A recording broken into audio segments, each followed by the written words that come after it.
الحمد لله رب العالمين، نحمده ونستعينه ونؤمن به ونتوكل عليه، ونعوذ بالله من شرور أنفسنا ومن سيئات أعمالنا،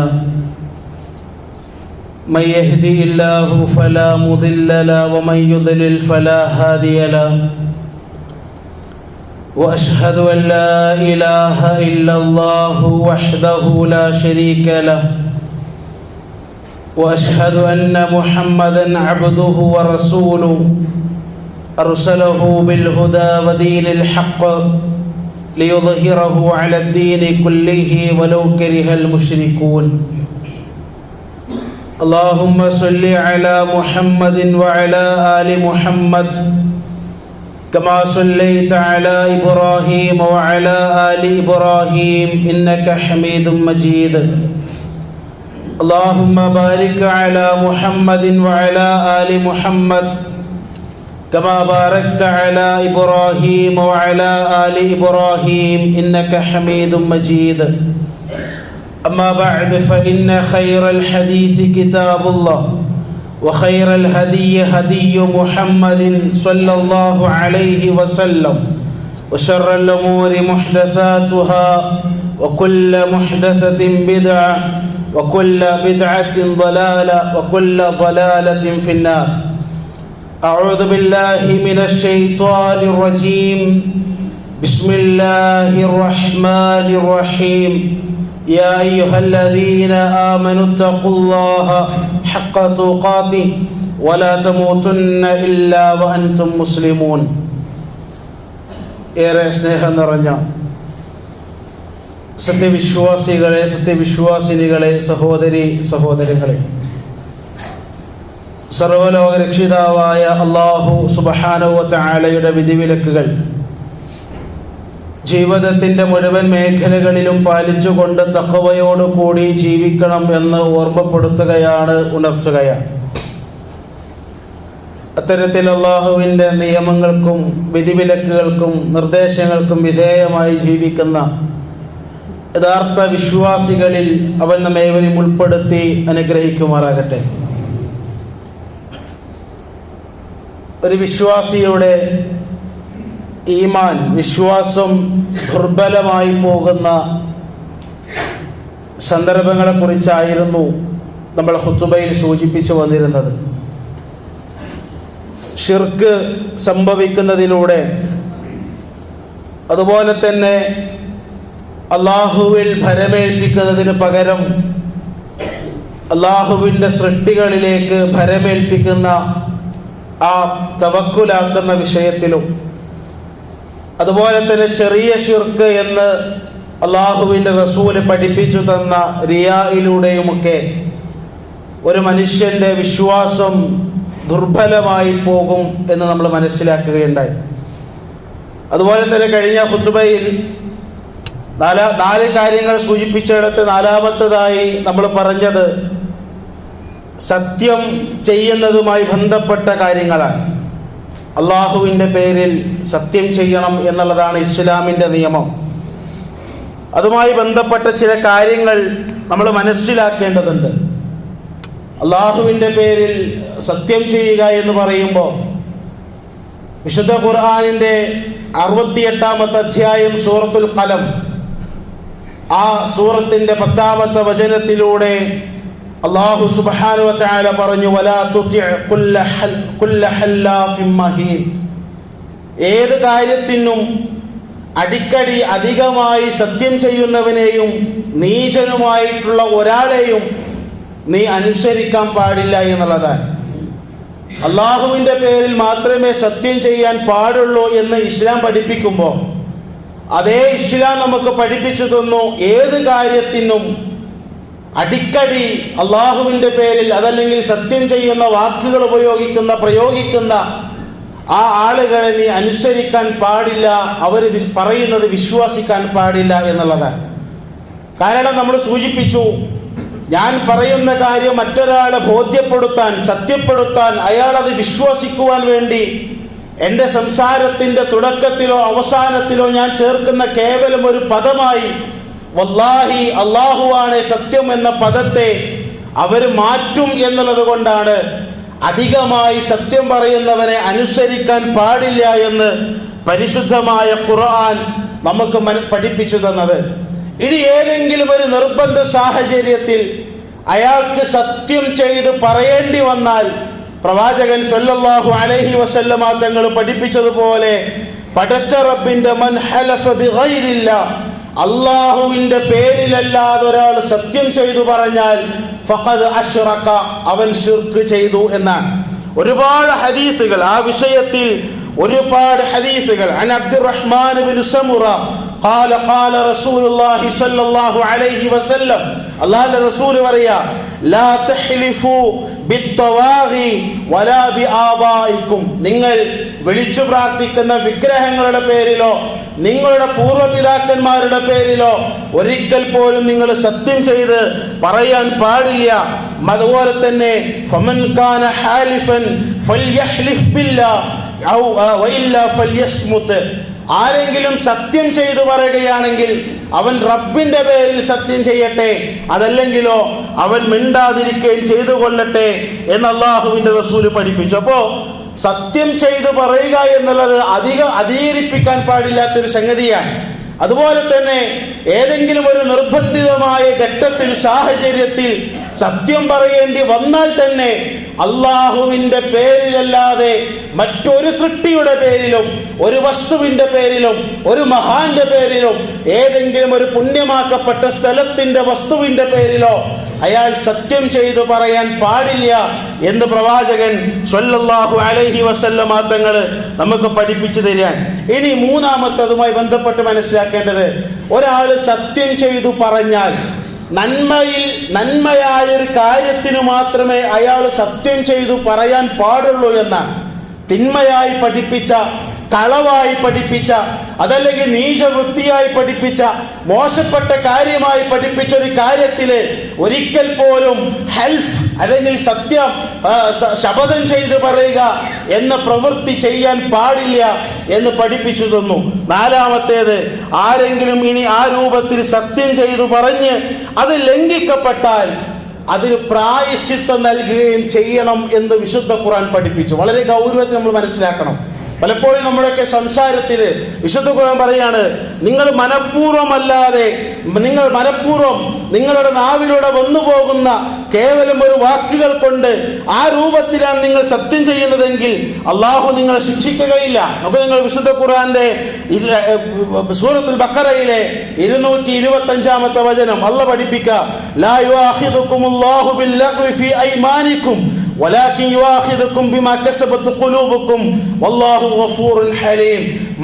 ബോധപൂർവമല്ലാതെ നമ്മുടെ സംസാരത്തില്, നമ്മുടെ പെടുന്നനെയുള്ള സംസാരത്തിലൊക്കെ ബോധപൂർവമല്ലാതെ വന്നുപോകുന്ന ആ ശപഥവാക്കുകൾ കൊണ്ട് അല്ലാഹു സുബ്ഹാനഹു വ തആല നിങ്ങളെ പിടികൂടുകയില്ല എന്ന് ഖുർആൻ പഠിപ്പിച്ചു. എന്നാൽ ഒരാൾ ബോധത്തോടു കൂടെ ഒരാൾ ശപഥം ചെയ്തു, ആ ശപഥം അയാൾ ലംഘിക്കപ്പെടുകയാണെങ്കിൽ, ആ ശപഥം അയാൾക്ക് നിർവഹിക്കാൻ, പൂർത്തീകരിക്കാൻ കഴിയാതെ വരികയാണെങ്കിൽ അല്ലാഹു പറഞ്ഞു, ലാ യുആഖിദുകുമുല്ലാഹു ബില്ലഗ്വി ഫീ ഐമാനിക്കും വലാകിൻ യുആഖിദുകും ബിമാ അഖദ്തുമുൽ ഐമൻ ഫകഫാറതുഹു ഇത്ആമു 10 മസാകീന മിൻ ഔസതി മാ തുത്ഇമൂന അഹ്ലീകും ഔ കിസ്വതുഹും ഔ തഹ്രീറു റഖബ ഫമൻ ലം യജിദ് ഫസിയാമു 3 അയ്യാമിൻ.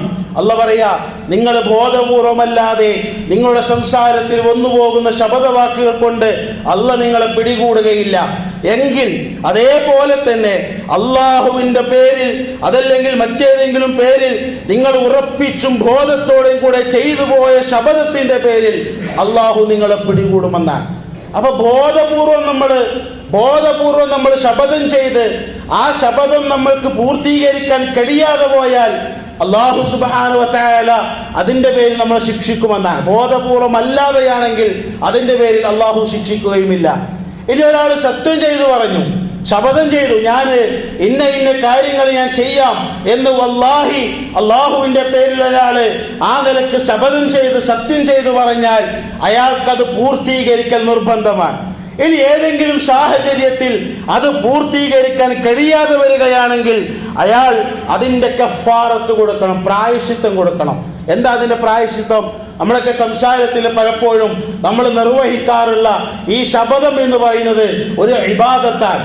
അതുകൊണ്ട് തന്നെ അതിൽ പാളിച്ചകൾ സംഭവിച്ചാൽ, അതിൽ അപാകതകൾ സംഭവിച്ചാൽ അതിൻ്റെ കഫാറത്ത് കൊടുത്ത് ആ തെറ്റിന്റെ ഗൗരവത്തിൽ നിന്നും നമ്മൾ പിന്മാറണമെന്നാണ് അള്ളാഹു ഈ ആയത്തിലൂടെ പഠിപ്പിച്ചത്. എന്താ അതിന്റെ കഫാറത്ത്? അതിന്റെ പ്രായശ്ചിത്തം എന്താ? വിശുദ്ധ ഖുർആൻ പറഞ്ഞു, ഫകഫാറതുഹു ഇത്ആമു അശറതി മസാകീന മിൻ ഔസതി മാ തുത്ഇമൂന അഹ്ലീകും. 10 സാധുക്കൾക്ക് ഭക്ഷണം കൊടുക്കുക.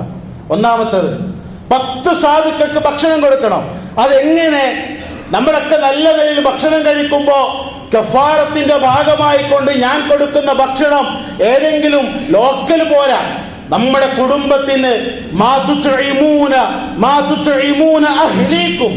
നിങ്ങൾ നിങ്ങളുടെ കുടുംബത്തിന് കൊടുക്കുന്ന ഭക്ഷണം ഉണ്ടല്ലോ, നിങ്ങൾ നിങ്ങളുടെ കുടുംബക്കാർക്ക്, വീട്ടുകാർക്ക്, ഭാര്യക്കും, മക്കൾക്കും, മാതാപിതാക്കൾക്കും, സഹോദരങ്ങൾക്കും കൊടുക്കുന്ന ഭക്ഷണമല്ലേ, ആ രൂപത്തിലുള്ള ഭക്ഷണം 10 സാധുക്കൾക്ക് കൊടുക്കണം. ഇനി അതിന് കഴിയില്ലെങ്കിൽ ഔ കിസ്വതുഹുന്ന, 10 സാധുക്കൾക്ക് വസ്ത്രം വാങ്ങി കൊടുക്കുക, 10 സാധുക്കൾക്ക് ഭക്ഷണം നൽകുക.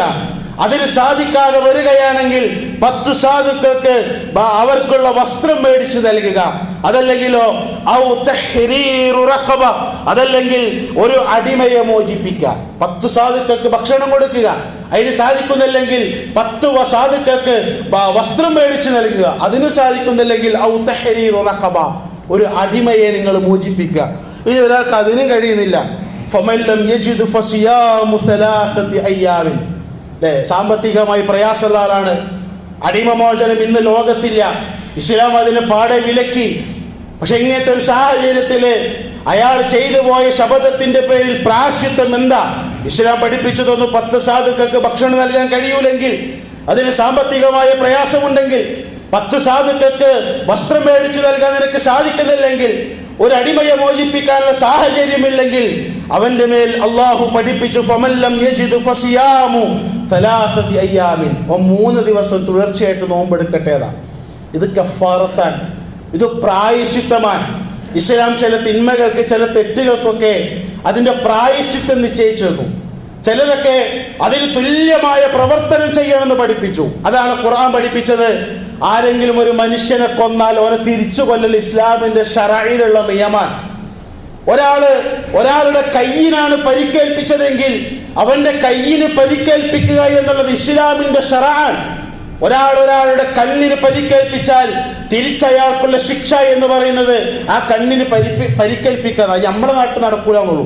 ഇസ്ലാമിക ശരീഅത്തുള്ളിടത്ത് ആ രൂപത്തിലാണ് നിയമ വ്യവസ്ഥ ഉള്ളത്. നമുക്കറിയാം, ഇവിടെയുള്ള റഹീമിന് വേണ്ടിയൊക്കെ നമ്മൾ പിരിപ്പിച്ച ആ സംഖ്യയൊക്കെ എന്തിനാ റഹീമിന് വേണ്ടിയിട്ട് നമ്മൾ 10-30 കോടി രൂപ പിരിപ്പിച്ചെടുത്തത്? റഹീം എന്ന് പറയുന്ന ആ ഹൗസ് ഡ്രൈവർ അദ്ദേഹത്തിന്റെ മുതലാളിയുടെ മകനുമായി കൊണ്ട് യാത്ര പോകുമ്പോൾ ആ റഹീമിന്റെ ചെറിയൊരു അശ്രദ്ധ കാരണത്താൽ ഒരു മനുഷ്യന്റെ ജീവിതം പൊലിഞ്ഞു പോവാൻ. അവിടെ ഇസ്ലാമിക ശരീഅത്ത് നിൽക്കുന്ന സൗദി അറേബ്യയിൽ റഹീമിനെ വിധിച്ച ശിക്ഷ എന്ന് പറയുന്നത് റഹീമിനെ വധിച്ചു കളയാൻ, തൂക്കിക്കൊല്ലാനാണ്. അവിടെ നിന്നാണ് ആ കുടുംബത്തിന് അവർക്കുള്ള പാരിതോഷികം നൽകി, നഷ്ടപരിഹാരം നൽകി ആ റഹീമിനെ രക്ഷപ്പെടുത്തി കൊണ്ടുവരാൻ നമ്മളൊക്കെ സഹായിച്ചത്. ഇസ്ലാം അങ്ങനെ ചില ഖിസാസുകൾ, പ്രതിക്രിയകൾ അങ്ങനെ നിശ്ചയിച്ചു. ചിലതിന് കഫാറത്ത് നിശ്ചയിച്ചു. ആ കഫാറത്ത് എന്ന് പറഞ്ഞാൽ എന്താണ് കഫാറത്ത്? ചില തിന്മകൾ ചെയ്തു പോയാൽ, ചില തെറ്റുകൾ ചെയ്തു പോയാൽ, ചില അബദ്ധങ്ങൾ സംഭവിച്ചു പോയാൽ അത് പൊറുക്കപ്പെടണമെങ്കിൽ കഫാറത്ത് കൊടുക്കണം. ഇപ്പൊ ഹജ്ജ് ഉംറക്കൊക്കെ പോയിട്ട് ഹജ്ജൊക്കെ പൂർത്തീകരിക്കാൻ കഴിയാതെ വരുന്ന ആളുകൾ, അവർക്ക് കഫാറത്ത് കൊടുക്കേണ്ടത്. അപ്പൊ ഈ രൂപത്തില് ഇസ്ലാം ചില തിന്മകൾക്ക്, ചില അപാകതകൾക്ക്, ചില പാളിച്ചകൾക്ക് പ്രായശ്ചിത്തങ്ങൾ പഠിപ്പിച്ചു. ആ പ്രായശ്ചിത്തം ചെയ്താൽ മാത്രമേ അതിൽ നിന്നും പരിപൂർണമായും നമ്മൾ മുക്തമാവുകയുള്ളൂ എന്ന് വിശുദ്ധ ഖുർആൻ പഠിപ്പിച്ചിരിക്കുകയാണ്. അതുകൊണ്ട് സത്യം ചെയ്യുക എന്നുള്ളത് അള്ളാഹുവിന്റെ പേരിൽ മാത്രമാകണം. അല്ലാത്തൊരാളെ പേരിൽ സത്യം ചെയ്താൽ അത് നമ്മുടെ വിശ്വാസത്തെ, നമ്മുടെ ഈമാനിനെ ദുർബലമാക്കി കളയുന്നതാണ് എന്ന് നമ്മൾ മനസ്സിലാക്കുക. അഞ്ചാമത്തെ കാര്യം, നഹ്സിലും അതേപോലെ തന്നെ ശകുനത്തിലും വിശ്വസിക്കാൻ പാടില്ല എന്നാ. നഹ്സ് പറഞ്ഞാല് നമുക്കൊക്കെ സാധാരണ നമ്മൾ വീട്ടിലൊക്കെ തൂക്കുന്ന കലണ്ടറുകൾ, ചില കലണ്ടറുകളൊക്കെ നമ്മൾ ചില ദിവസങ്ങൾക്ക് നഹ്സ് ദുശകുനം നിശ്ചയിച്ചത് കാണാം. ചില ദിവസങ്ങൾക്ക്, ചില മാസങ്ങൾക്ക്, ചില സമയങ്ങൾക്ക്. ആ സമയങ്ങളിലോ ആ ദിവസങ്ങളിലോ അതല്ലെങ്കിൽ ആ മാസങ്ങളിലോ, റജബ് മാസത്തിന്റെ പ്രത്യേകത എന്താ? വിശുദ്ധ ഖുർആൻ പഠിപ്പിച്ചതുപോലെ സലാസത്തുൻ മുഹറമുൻ, അർബഅത്തുൻ മുഹറമുൻ, 4 മാസങ്ങൾ പവിത്രമാക്കപ്പെട്ട മാസങ്ങളാണ്. ആ 4 മാസങ്ങളുടെ കൂട്ടത്തിൽ, ആ 4 പവിത്രമായ മാസങ്ങളുടെ കൂട്ടത്തിൽ പ്രവാചകൻ പഠിപ്പിച്ചു തന്നു സലാസത്തുൻ മുതവാലിയാത്തുൻ, 3 തുടർച്ചയായി അടുപ്പിച്ച് വരുന്ന മാസങ്ങൾ. ദുൽഖഅദും ദുൽഹിജ്ജയും മുഹറമും, 4-ാമത്തേത് റജബ് മുദർ, റജബ് മാസമാണ് എന്ന് റസൂൽ പഠിപ്പിച്ചു. ഇസ്ലാം പഠിപ്പിച്ചത് റജബ് മാസം പവിത്രമായ മാസമാണ്. റജബ് മാസത്തിൽ യുദ്ധം നിഷിദ്ധമാക്കപ്പെട്ട അഷ്ഹറുൽ ഹുറുമിൽപ്പെട്ട മാസമാണ് റജബ് മാസം. പക്ഷെ നമ്മുടെ നാട്ടിലൊക്കെ ചില കലണ്ടറിൽ കാണാം റജബ് മാസം നഹ്സിന്റെ മാസമാണ്. റജബ് മാസം ദുശകുനമുള്ള മാസമാണ്. റജബ് മാസത്തിൽ ഒരാള് നല്ല ഒരു കാര്യം ഉദ്ദേശിച്ചാൽ ആ നല്ല കാര്യം ആ റജബ് മാസത്തിൽ ചെയ്യാൻ പാടില്ല. ഒരാൾ നല്ല ബിസിനസ് തുടങ്ങാൻ ആരംഭിച്ചു, ആ ബിസിനസ് നല്ല സാമ്പത്തികമായ അഭിവൃദ്ധി അയാൾക്ക് വേണമെന്നുണ്ടെങ്കിൽ റജബ് മാസത്തിൽ ആ ബിസിനസ് അയാൾ തുടങ്ങരുത്. എന്തേ കാരണം? റജബ് മാസം നഹ്സിന്റെ മാസമാണ്. ഇസ്ലാം പഠിപ്പിക്കുക റജബ് മാസം പവിത്രമായ മാസമാണ്. ഇസ്ലാം പഠിപ്പിക്കുക റജബ് നിങ്ങൾക്ക് പവിത്രമാണ്.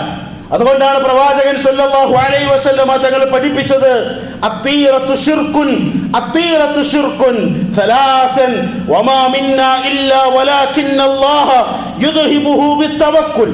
പ്രവാചകൻ സല്ലല്ലാഹു അലൈഹി വസല്ലം പറഞ്ഞു, ജാഹിലിയ കാലഘട്ടത്തിൽ ഉണ്ടായിരുന്ന ശകുനം നിശ്ചയിക്കൽ പക്ഷികളെ പറപ്പിച്ചുകൊണ്ടാണ്.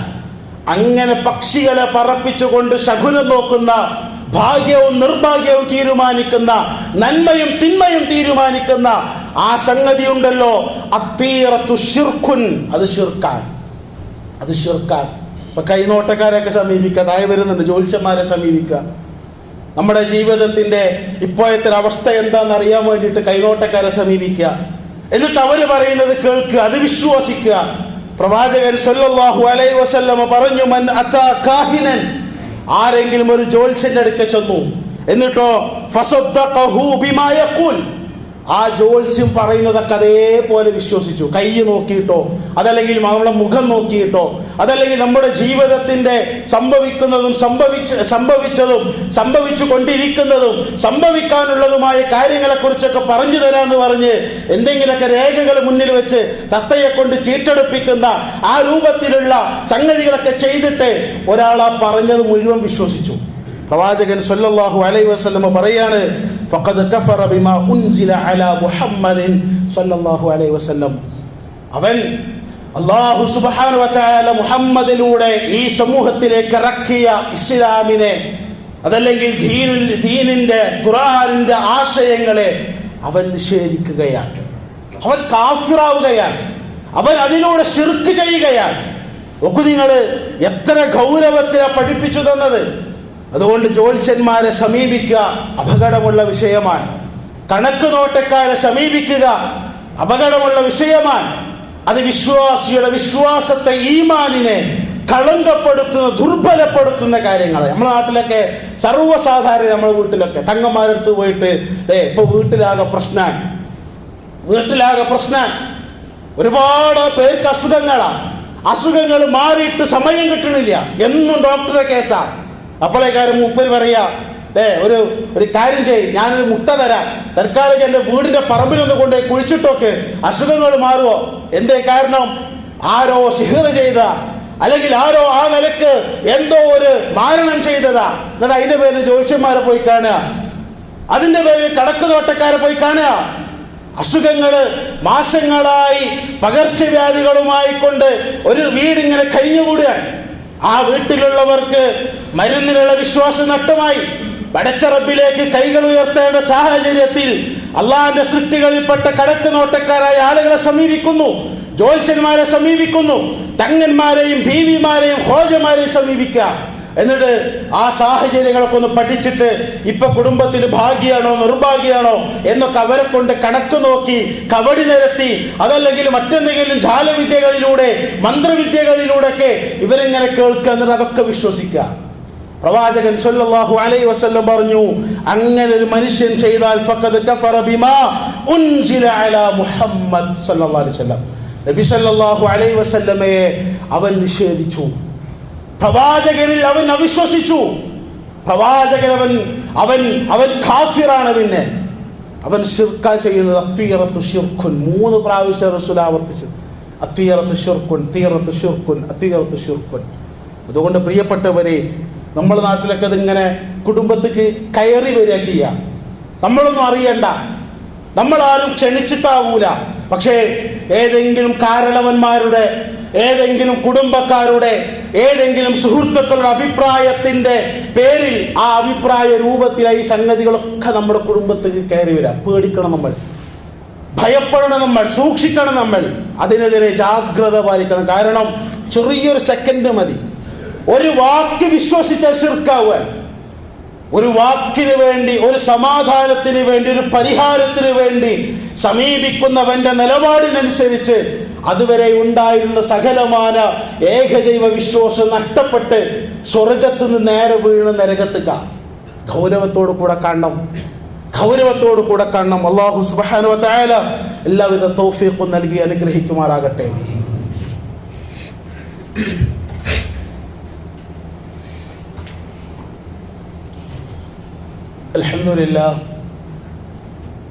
അൽഹംദുലില്ലാഹി റബ്ബിൽ ആലമീൻ, അസ്സലാത്തു വസ്സലാമു അലാ റസൂലില്ലാഹ് വഅലാ ആലിഹി വസഹ്ബിഹി അജ്മഈൻ, അമ്മാ ബഅദ്.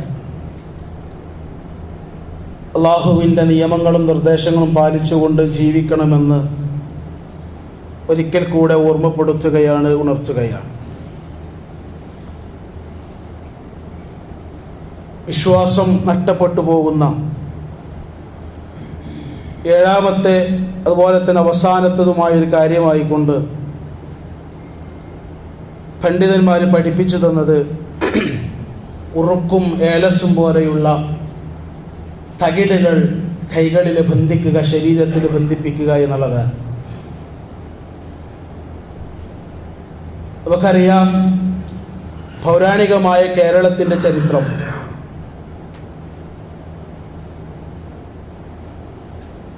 ചികിത്സകൾക്ക്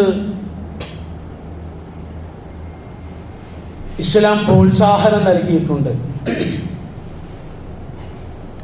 അത് 2 നിലക്കുള്ള ചികിത്സകളാണ് എന്നും പഠിപ്പിച്ചു തന്നു. ഒന്ന്, ഭൗതികമായ സംവിധാനങ്ങൾ ഉപയോഗിച്ചുകൊണ്ടുള്ള ചികിത്സകൾ. ഡോക്ടറെ കാണുക, മരുന്ന് കുടിക്കുക, ടെസ്റ്റ് ചെയ്യുക, എക്സ്റേ എടുക്കുക, അതല്ലെങ്കിൽ അങ്ങനെയുള്ള സംഗതികളൊക്കെ, സ്കാനിങ്, ആ സംഗതികളൊക്കെ. രണ്ടാമത്തേത് ആത്മീയമായ ഒരു ചികിത്സ. ആത്മീയമായ ചികിത്സയിലാണ് പലപ്പോഴും വിശ്വാസി സമൂഹത്തിലേക്ക് അന്ധവിശ്വാസങ്ങൾ കടന്നു വരുന്നത്. കാരണം ഭൗതികതയിലേക്ക് കൈകടത്താൻ കഴിയൂല. അത് പഠിച്ചവരും അത് മനസ്സിലാക്കിയവരൊക്കെ ഇഷ്ടം പോലെ കേരളത്തിൽ, ലോകത്തൊക്കെ ഉണ്ട്. ആത്മീയമായ ചികിത്സയാണ് പലപ്പോഴും മനുഷ്യരിലേക്ക്, ആ മേഖലയിലൂടെയാണ് ശിർക്ക് കടന്നു വരിക. അപ്പോൾ കുറച്ച് വർഷങ്ങൾക്ക് മുമ്പ് കണ്ണൂർ ജില്ലയിൽ 11 വയസ്സുള്ള ഫാത്തിമ എന്ന് പറയുന്ന ഒരു പെൺകുട്ടി മരണപ്പെട്ടു. ആ പെൺകുട്ടി മരണപ്പെട്ടു. അത് കൊലപാതകമാണ്. ആ പെൺകുട്ടിയുടെ മരണത്തിന് ഉത്തരവാദി ആ പെൺകുട്ടിയുടെ മദ്രസയിലുള്ള, അവരുടെ നാട്ടിലെ മദ്രസയിൽ പഠിപ്പിക്കുന്ന ഒരു ഉസ്താദും ആ പെൺകുട്ടിയുടെ പിതാവുമാണ്. എന്തേന് കാരണം? ആ കുട്ടിക്ക് കുറേ ദിവസങ്ങളായിട്ട് പനിയാണ്. ആ പനി, ഒരുപാട് മരുന്ന് കുടിച്ചു, പനി മാറുന്നില്ല. ഉസ്താദ് പറഞ്ഞു, ഞാനൊന്ന് മന്ത്രിച്ചു ഊതി തരാം. ഉസ്താദിന്റെ ആത്മീയ ചികിത്സ ആരംഭിച്ചു. ആ കുട്ടിയുടെ ശരീരത്തിൽ ജിന്ന് പ്രവേശിച്ചതാന്ന് പറഞ്ഞു. കുട്ടിയെ മരുന്ന് കൊടുക്കാതെ കുട്ടിയെ പ്രയാസപ്പെടുത്തി അവസാനം കുട്ടി മരണപ്പെടുക ചെയ്ത്. അപ്പോൾ ഒന്ന് ആലോചിച്ച് നോക്ക്, നമ്മളെ സമൂഹത്തിൽ കണ്ടുകൊണ്ടിരിക്കുന്ന ആത്മീയതയുടെ പേരിൽ നടത്തിക്കൊണ്ടിരിക്കുന്ന തട്ടിപ്പുകൾ എത്രയെങ്ങാനുമാണ്. അവിടെ പട്ടാമ്പിക്കടുത്താണ് ഭർത്താവ് മരണപ്പെട്ടിട്ട് ആ ഭർത്താവ് തിരിച്ചു വരും എന്ന് പറഞ്ഞ് അദ്ദേഹത്തിൻ്റെ മയ്യത്ത്, ആ ശവശരീരം ഒന്ന് കുഴിച്ചിടാൻ പോലും തയ്യാറാകാതെ കസ്തൂരിയും അതുപോലെ തന്നെ മറ്റുള്ള സുഗന്ധദ്രവ്യങ്ങളൊക്കെ കത്തിച്ച് 4 മാസത്തോളം ആ മയ്യത്തിന് കാവലിരുന്നു എന്നാണ്. ആത്മീയതയുടെ പേരിൽ നടത്തുന്ന തട്ടിപ്പുകളാണ്. ഇത് തിരിച്ചറിയാതെ പോയാൽ, ഇപ്പോൾ ഇവിടെ തന്നെ ഞാൻ കഴിഞ്ഞ ഖുത്ബയിൽ സൂചിപ്പിച്ചതുപോലെ ഒരു സുഹൃത്ത് അനുഭവം പങ്കുവെച്ചത്, അസുഖങ്ങൾ വന്നിട്ട് പ്രയാസപ്പെട്ട ആ വീടിൻ്റെ ചുമരുകളൊക്കെ കഴിഞ്ഞ ആഴ്ച അവർ പോയി നോക്കുമ്പോൾ ഹോളിട്ട് വെച്ചിട്ടുണ്ട്. എന്തേ കാരണം? ജ്യോത്സ്യൻ പറഞ്ഞതാണ്, തങ്ങൾ പറഞ്ഞതാണ്. ഇത് ഭയങ്കര അപകടമാണ്. ഇത് ഞാൻ ഈ വിഷയം തുടങ്ങുന്ന ആദ്യത്തെ ഖുത്ബയിൽ സൂചിപ്പിച്ചതുപോലെ രോഗം കൊണ്ട് ഇങ്ങനെ കഷ്ടപ്പെടുന്ന പോലെ മുമ്പ് പിശാച് ഈ രൂപത്തിൽ കടന്നു വരിക.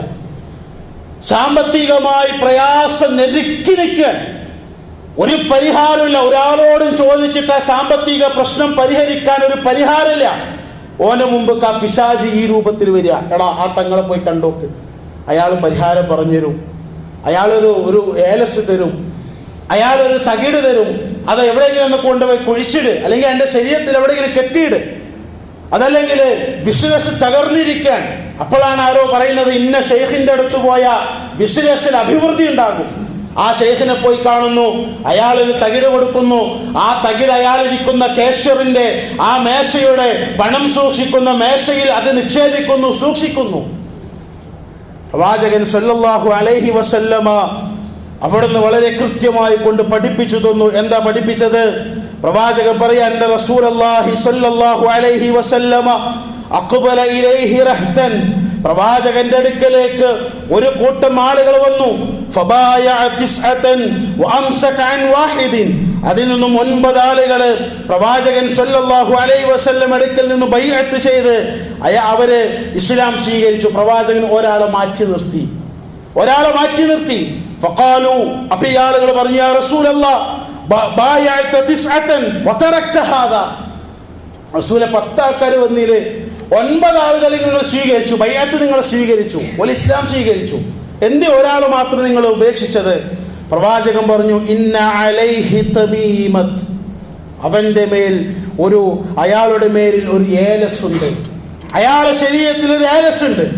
ഫഅദ്ഖല യദഹു ഫഖതഅഹാ ഫബായഅഹു, എന്നിട്ട് അദ്ദേഹത്തിന്റെ ശരീരത്തിൽ നിന്നും റസൂൽ ഏലസ് മുറിച്ചു കളഞ്ഞിട്ടാണ് അദ്ദേഹത്തിന്റെ ബൈഅത്ത് റസൂൽ സ്വീകരിച്ചത്. എന്നിട്ട് റസൂൽ പറയാ, മൻ അല്ലക തമീമതൻ ഫഖദ് അശ്റക, ആരെങ്കിലും ശരീരത്തിൽ ഏലസ് കിട്ടിയാൽ, അത് വണ്ടിയിലാണെങ്കിലും വീടിന്റെ ചുമരുമലാണെങ്കിലും കച്ചവടം നടത്തുന്നിടത്താണെങ്കിലും ഏതിലാണെങ്കിലും തമീമത്ത് കെട്ടിയാൽ, ഒരാള് ഏലസ് കെട്ടിയാൽ ഫഖദ് അശ്റക, അവൻ ശിർക്ക് ചെയ്തു. ഓനെ പിന്നെ ബലമേൽപ്പിക്കൽ മുഴുവനായി മലാൻ.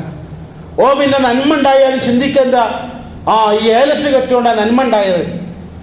ഒരു ദുരിതം അവന്റെ ജീവിതത്തിൽ നീങ്ങിപ്പോയാൽ അവന്റെ വിശ്വാസം എന്താ? ഈ ഏലസ് കെട്ടിയത് കൊണ്ടാണ് എൻ്റെ ജീവിതത്തിൽ നിന്ന് ദുരിതം പോയത്.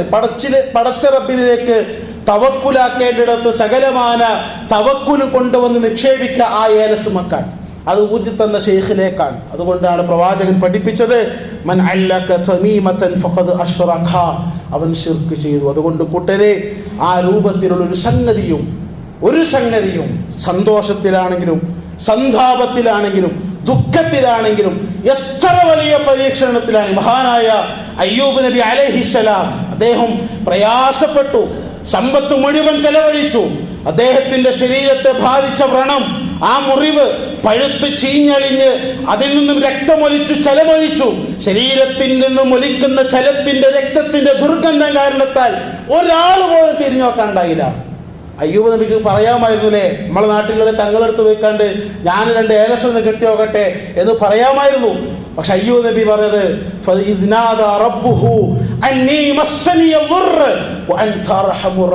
പടച്ചോനെ, എനിക്കതാ ഒരു ദുരിതം ബാധിച്ചു, ഒരു പ്രയാസം ബാധിച്ചു. അല്ലാഹുവേ, നീയല്ലേ കരുണ കാണിക്കുന്നവരുടെ കൂട്ടത്തിൽ ഏറ്റവും നന്നായിട്ട് കരുണ കാണിക്കുന്നവൻ.